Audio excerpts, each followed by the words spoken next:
महापुराण वायवीय संहिता। श्री शिवाय नमस्तुभ्यं। श्री गणेशाय नमः।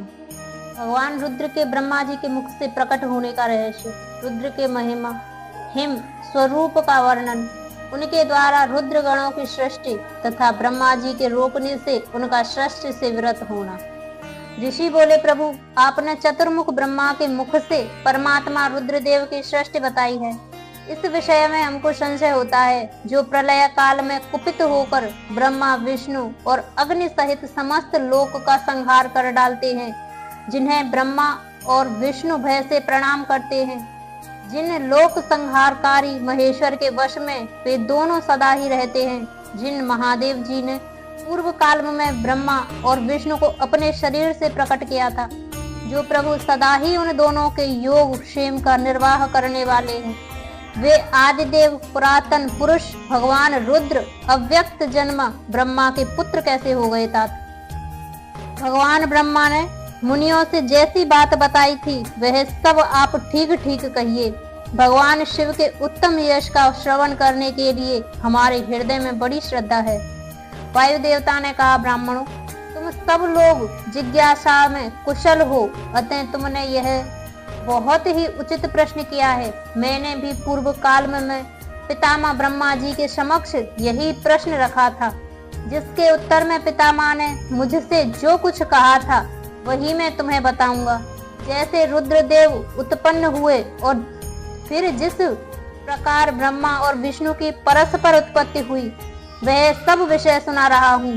ब्रह्मा, विष्णु और रुद्र तीनों ही कारण मात्र से ही वे क्रमशः चराचर जगत की सृष्टि, पालन और संहार हेतु हैं और साक्षात महेश्वर से प्रकट हुए हैं। उनमें परम ऐश्वर्य विद्यमान है। वे परमेश्वर से भावित और उनकी शक्ति से अधिनिष्ठ हो सदा उनके कार्य करने में समर्थ होते हैं। पूर्व काल में पिता महेश्वर ने ही उन तीनों को 3 कर्मों में नियुक्त किया था। ब्रह्मा की सृष्टि कार्य में, विष्णु की रक्षा कार्य में तथा रुद्र की संहार कार्य में नियुक्ति हुई थी। कल्पांतर में महेश्वर शिव के प्रसाद से रुद्र देव ने ब्रह्मा और नारायण की सृष्टि की थी। इसी तरह दूसरे कल्प में जगन में ब्रह्मा ने रुद्र तथा विष्णु को उत्पन्न किया था। फिर कल्पांतर में भगवान विष्णु ने भी रुद्र तथा ब्रह्मा जी की सृष्टि की थी। इस तरह पुनः ब्रह्मा ने नारायण की और रुद्रदेव ने ब्रह्मा की सृष्टि की। इस प्रकार विभिन्न कल्पों में ब्रह्मा, विष्णु और महेश्वर परस्पर उत्पन्न होते और एक दूसरे का हित चाहते हैं। उन कल्पों के वृतांत को लेकर महर्षिगण उनके प्रभाव का वर्णन किया करते हैं। प्रत्येक कल्प में भगवान रुद्र के आविर्भाव का जो कारण है उसे बता रहा हूँ। उन्हीं के प्रादुर्भाव से ब्रह्मा जी की सृष्टि का आवाह अविच्छिन्न रूप से चलता रहता है।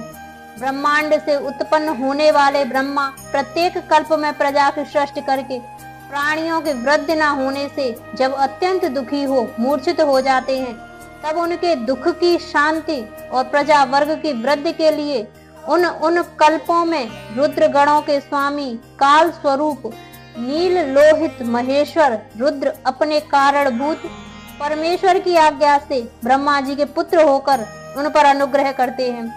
वे ही तेजो राशि, अनामय, अनादि, अनंत, धाता, भूत संहारक और सर्वव्यापी भगवान ईश परम ऐश्वर्य से संयुक्त परमेश्वर से भावित और सदा उन्हीं की शक्ति से अधिनिष्ठ हो उन्हीं के चिन्ह धारण करते हैं। उन्हीं के नाम से प्रसिद्ध हो उन्हीं के समान रूप धारण कर उनके कार्य करने में समर्थ होते हैं। उनका सारा व्यवहार उन्हीं परमेश्वर के समान होता है। ये उनकी आज्ञा के पालक हैं। सहस्त्रों सूर्यों के समान उनका तेज है। वे अर्धचंद्र को आभूषण के रूप में धारण करते हैं। उनके हार, बाजूबंद और कड़े सर्पमय हैं। वे मूंज की मेखला धारण करते हैं। जलंधर, विरिंच और रुद्र इंद्र उनकी सेवा में खड़े रहते हैं तथा हाथ में कपाल खंड उनकी शोभा बढ़ाता है। गंगा की ऊंची तरंगों से उनके पिंगल वर्ण वाले केश और मुख भीगे रहते हैं। उनके कमनीय कैलाश पर्वत के विभिन्न प्रांत टूटी हुई दाढ़ वाले सिंह आदि वन्य पशुओं से आक्रांत हैं। उनके बाएं कान के पास गोलाकार कुंडल झिलमिलाता रहता है। वे महान वृषभ पर सवारी करते हैं। उनकी वाणी महान मेघ की गर्जना के समान गंभीर है।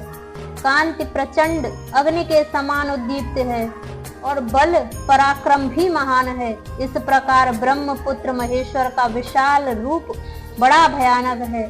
वे ब्रह्मा जी को विज्ञान देकर सृष्टि कार्य में उनकी सहायता करते हैं। अतः रुद्र के कृपा प्रसाद से प्रत्येक कल्प में प्रजापति की प्रजा सृष्टि प्रवाह रूप से नित्य बनी रहती है। एक समय ब्रह्मा जी ने नील लोहित भगवान रुद्र से सृष्टि करने की प्रार्थना की। तब भगवान रुद्र ने मानसिक संकल्प के द्वारा उनसे बहुत से पुरुषों की सृष्टि की। वे सब के सब उनके अपने ही समान थे। सब ने जटाजूट धारण कर रखे थे। सभी निर्भय नीलकंठ और त्रिनेत्र थे। जरा और मृत्यु उनके पास नहीं पहुंचने पाती थी। चमकीले शूल उनके श्रेष्ठ आयुध थे। उन रुद्रगणों ने संपूर्ण 14 भुवनों को आच्छादित कर लिया था। उन विविध रुद्रों को देखकर पितामह ने रुद्रदेव से कहा, देव देवेश्वर आपको नमस्कार है। आप ऐसी प्रजाओं की सृष्टि न कीजिए, आपका कल्याण हो। अब दूसरी प्रजाओं की सृष्टि कीजिए जो मरण धर्म वाली हो। ब्रह्मा जी के ऐसा कहने पर परमेश्वर रुद्र ने उनसे हंसते हुए बोले, मेरी सृष्टि वैसी नहीं होगी। अशुभ प्रजाओं की सृष्टि तुम ही करो।